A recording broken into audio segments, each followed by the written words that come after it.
माणूस म्हणून काय आहे की मी माणूस म्हणून एक 3 BHK च्या फ्लॅट मध्ये मर्सिडीज गाडी घेऊन आयफोन वापरणारा माणूस आहे. आपल्याकडे ना 2 टोकं असतात. एक म्हणजे पैसाच पैसा पाहिजे, किती पैसा पाहिजे, मला भरपूर पैसा पाहिजे, हे लालची आयुष्य झालं. आणि दुसरीकडे संत निरंकारी बाबा बनायचे, ये सब मोह माया है बेटा. अशा प्रकारे हा काटा रुतलाय माणसांच्या आयुष्यात की तो कुठे रुतलाय ना हेच कळत नाही. नमस्कार मित्रांनो, मी फायनान्शियल प्लॅनर का आहे आणि या विषयामध्ये मी काम का करतो याबद्दल माझ्या सोशल मीडिया मॅनेजरनी मला प्रश्न विचारला आणि त्याचं जे मी उत्तर दिलं त्यावेळेला त्यांनी माझा कॅमेरा चालूच ठेवला होता आणि मला माहीत नव्हतं की कॅमेरा चालू आहे. आणि नंतर मला त्यांनी तो व्हिडिओ दाखवला तर तो खूप इंटरेस्टिंग वाटला आणि तो मुद्दा तुमच्या सगळ्यांपर्यंत पोहोचवावा असं त्याला देखील वाटलं, म्हणून हा व्हिडिओ स्पेशली तुमच्यासाठी. सो वॉच दिस व्हिडिओ. खूप महत्त्वाचा हा मुद्दा असा आहे की लोकांना मटेरियलिस्टिक आयुष्यात प्रॉब्लेम्स वाटतात आणि फायनान्शियल प्लॅनिंग सतत आपल्या एक फायनान्सेसमध्ये विचार करत राहतात. Why I am into financial planning is because basically I am a psychologist. लोकांचं या क्षणाला फायनान्शियल प्लॅनिंग या ॲस्पेक्ट्स मध्ये अनेक इश्यू अनरिझॉल्व्ड आहेत. That is why we are deep diving into financial planning. मला आवडणारी गोष्ट आयुष्य, लाईफ हे आहे. आता या लाईफमध्ये खूप वेगवेगळे पेपर्स येतात आपल्याला आयुष्यात. एक सगळ्यात महत्त्वाचा पेपर असतो तुमचं मॅरिटियल लाईफ. सो मॅरिटियल लाईफ हा मध्ये तुम्ही किती हॅपी आहात, खरंच हॅपी आहात. हां, मी म्हणतो खरं हॅपी असणं.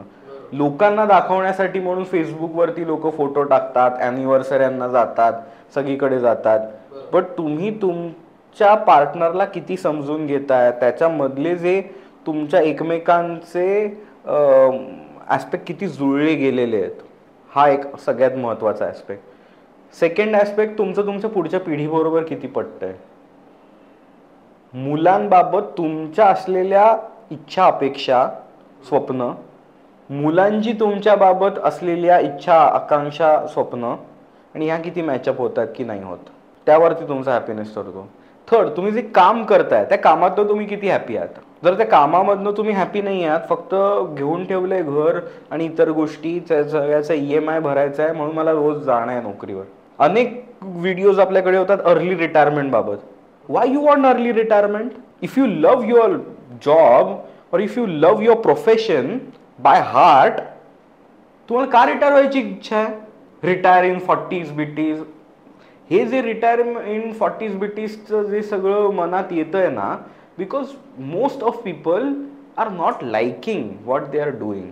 दे are financially dependent on that profession, म्हणून त्यांना ते काम करायचं. फोर्थ, माय सोशल लाईफ, मला समाजामध्ये काय मान सन्मान आहे नाही आहे. फिफ्थ, आत्मसन्मान. सोशल सन्मान आणि आत्मसन्मान या खूप रिलेटेड गोष्टी आहेत. अनेक लोक मला भेटतात जे मर्सिडीज घ्यायची असते. का? हे मर्सिडीज घेतली की लोकांना वाटेल ना की हा कसा भारी माणूस आहे. पण तुम्हाला जर मर्सिडीजची गरज वाटत असेल आत्मसन्मान मिळवण्यासाठी, तुम्हाला आयफोनची गरज वाटत असेल तुम्हाला आत्मसन्मान मिळवण्यासाठी, तर लक्षात घ्या कुछ तो मेजर गडबड आहे. तुम्ही सामाजिक सिम्बॉल्स फक्त शोधताय ज्याच्याने तुम्हाला एक लोकांकडनं ॲक्सेप्टन्सचा सर्टिफिकेट येईल, पण त्याच्या सर्टिफिकेटच्या अगोदर स्वतःला ॲक्सेप्ट करा की. तुम्ही जर स्वतःला ॲक्सेप्ट करून टाकाल तर तुमचे मोस्ट ऑफ हे जे सगळे ॲक्सेप्टन्स इश्यूज आहेत ते निघून जातील. हा काहीतरी 1.5 लाखाचा फोन वापरतो म्हणजे हा खूप पैसे कमवणारा माणूस आहे, हा काहीतरी इम्पॉर्टंट माणूस आहे असं दृष्टीने माझ्याकडे लोकांनी बघावं. म्हणून मी जी गोष्ट 25-30 हजारात पण त्या क्वालिटीची मिळते, माझं सगळं काम सुरू होतं, तरी मी त्या ब्रँडसाठी म्हणून, त्या लोगोसाठी म्हणून 1.25 लाख जास्त देतो. ह्या विचारात जर मी जात असीन तर कुठेतरी माझ्या सेल्फ एस्टीम, आत्मसन्मान या पातळीवरती मी पूर्ण सॅटिस्फाईड नाही आहे.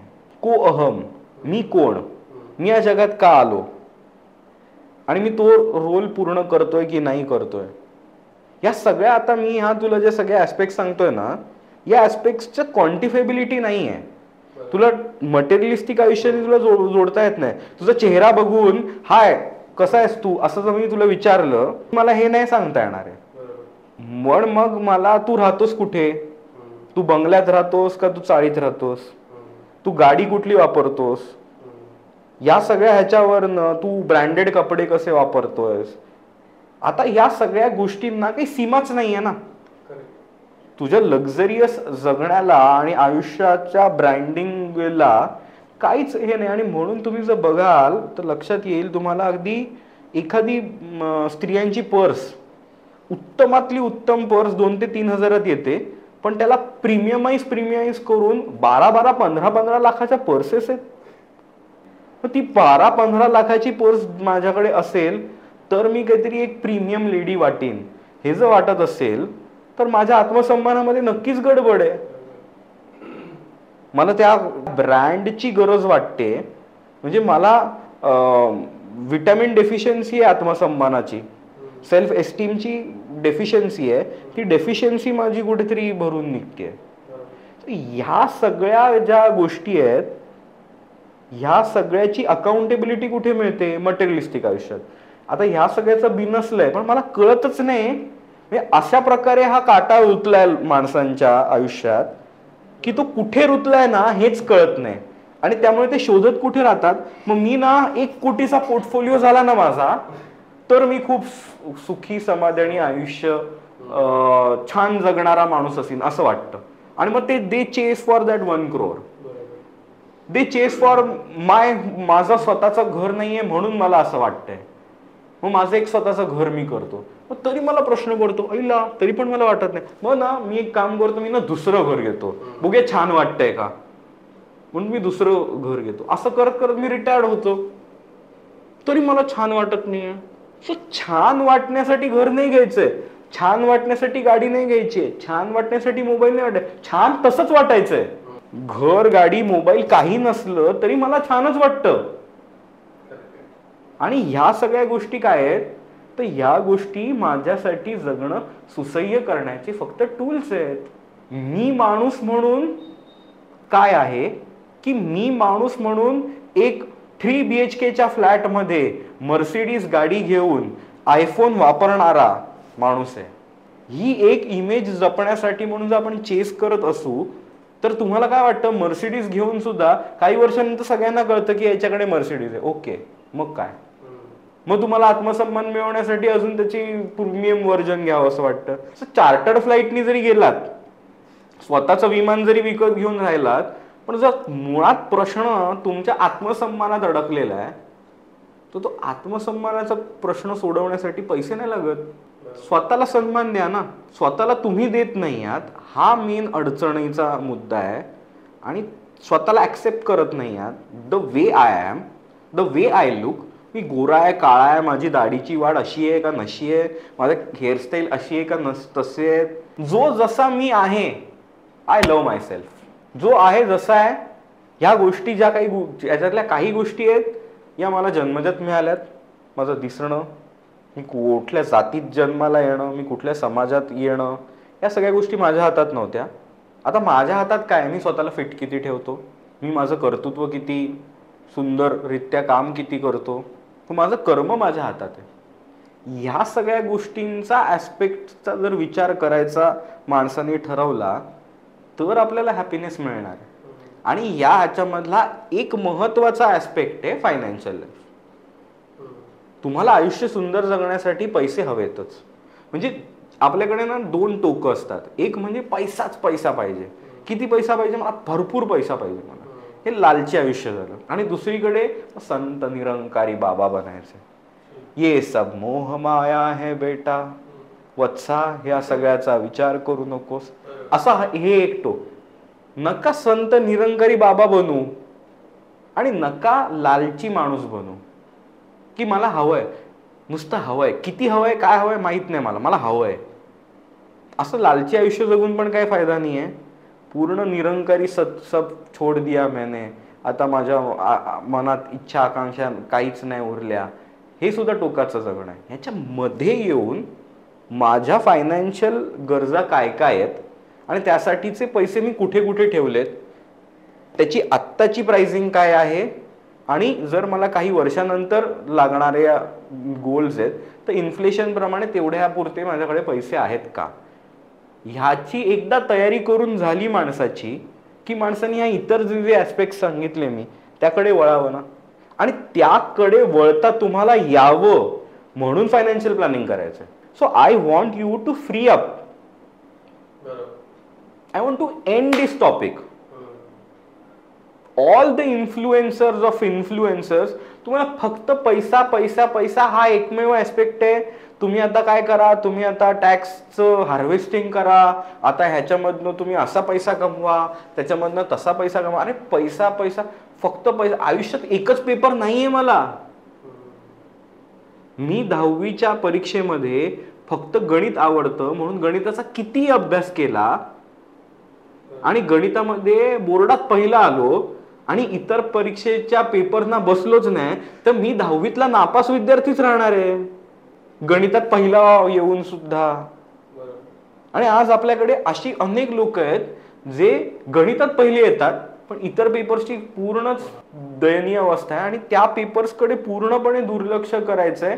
आणि गणिताचा पेपरचं अजून ते एक सम राहिलंय त्याचं परत मी कॅल्क्युलेशन करतो म्हणून परत परत परत परत फायनान्सेसच्या टॉपिकला बसायचंय.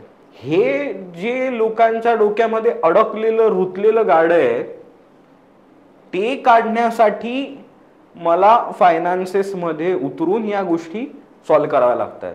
Otherwise by education I am a psychologist. मला सायकोलॉजिकल रिसर्च मध्ये प्रचंड इंटरेस्ट आहे आणि बिहेव्हरल फायनान्स हा माझा रिसर्चचा टॉपिक आहे की पैशाबाबतचं लोकांचं वर्तन. सो वर्तनाचा अभ्यास इज सायकोलॉजी, पैसा फायनान्सेस इज इकॉनॉमिक्स.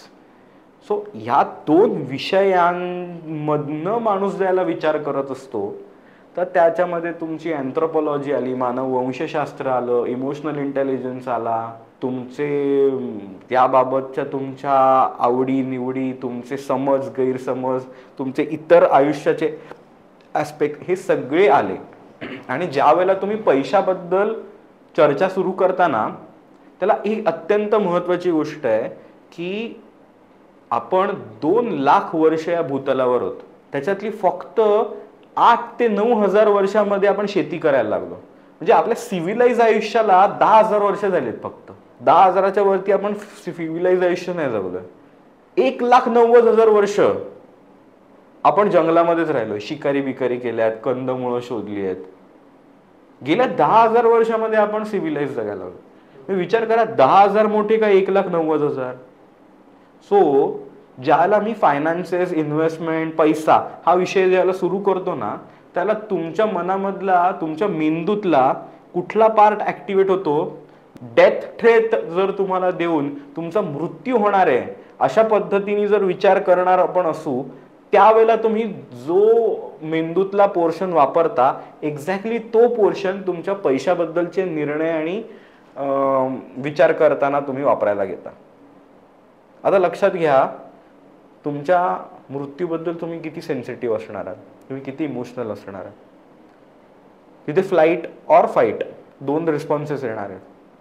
एक म्हणजे काय, संधी किंवा भीती, म्हणजे मोह किंवा भीती. बघा तुमच्या पैशाबाबत पण तुम्ही विचार करताना एकतर तुमच्या मनात भीती असते, चायला पैसे जातील का, बुडतील का, पैसे खालती गेले तर, सब्जेक्ट टू मार्केट रिस्क, माझे पैसे जातील. दुसऱ्या बाजूने वाटतं शेअर बाजार तर वाढतंय, ह्याला पैसे वाढले, त्याला पैसे वाढले, लेफ्ट लोन वाटतं आणि लालच मनात येते. सो इधर लालचनी डिसिजन घ्यायचा, मोहानी घ्यायचा किंवा भीतीने घाबरून बसायचं. पण ह्या दोन्ही भावना चुकीच्या आहेत. या दोन्ही भावनेमध्ये जर आपण अडकलेलो असू तर माणूस श्रीमंत कदापिही होऊ शकत नाही.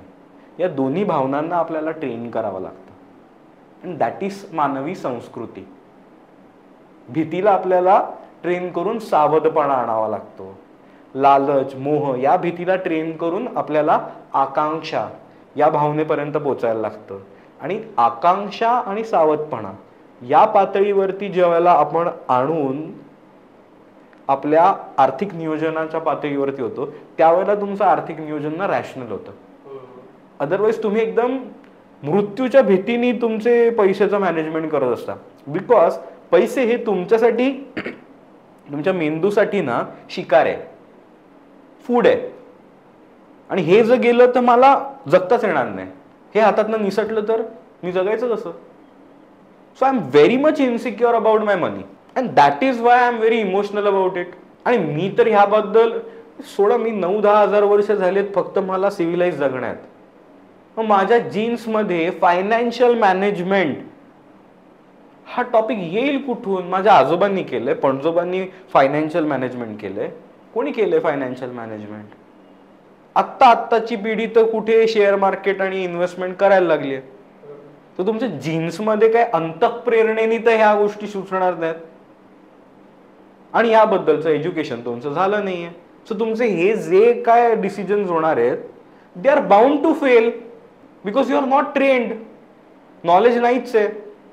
इमोशनच्या हिंदोळ्यावरती भीती किंवा मोहातनं डिसिजन आर्थिक घेतले जात आहेत आणि त्याच्यामधनं काही जणांना कधीतरी फायदा होतो, कधीतरी नुकसान होतो. आणि लक्षात घ्या, ज्या वेळेला तुम्हाला IPO आणि या सगळ्याच्यातनं फायदा मिळतो ना, लक्षात घ्या तुम्ही खूप मोठ्या नुकसानीची सुरुवात करून बसलेले असता. एखादा IPO मधनं पैसे मिळतात आणि मग तुम्हाला वाटतं प्रत्येक IPOत पैसे मिळणार आहेत आणि प्रत्येक IPO आला की लोक पैसे लावायला जातात आणि मग गेम सुरू होतो रिकवर करण्याचा. की लक्षात येतं आता पैसे गेले, मग आता तिसरा IPO आला की वाटतं माझे गेल्या वेळेचे गेलेत ना ते पण मी रिकवर करीन. सो हे रिकवर करण्यासाठी मग खेळत राहतात आणि मग त्यात एकदा तुम्ही रिकवर करण्यासाठी खेळायला लागलात की तुम्ही ते जुगाराच्या दलदलीत अडकलात. So this trap we need to avoid. आणि म्हणून या सगळ्याकडे बिहेव्हिअरल फायनान्स कडनं बघताना इकॉनॉमिक्सचं नॉलेज पण महत्वाचं आहे आणि त्याहून जास्त माझं सायकोलॉजीचं नॉलेज मला कामाला येतं. आणि म्हणून लोकांच्या इन्व्हेस्टमेंट मॅनेजमेंट करून देणं. आणि इन्व्हेस्टमेंट मॅनेजमेंट म्हणजे काय बिया घेऊन जाणं नाही ना, की तुम्ही तुमच्या बॅकयार्डमध्ये भिरकावा आणि शेती करा. अशी नाही इन्व्हेस्टमेंट मॅनेजमेंट होऊ शकत. अशी शेती पण नाही होत.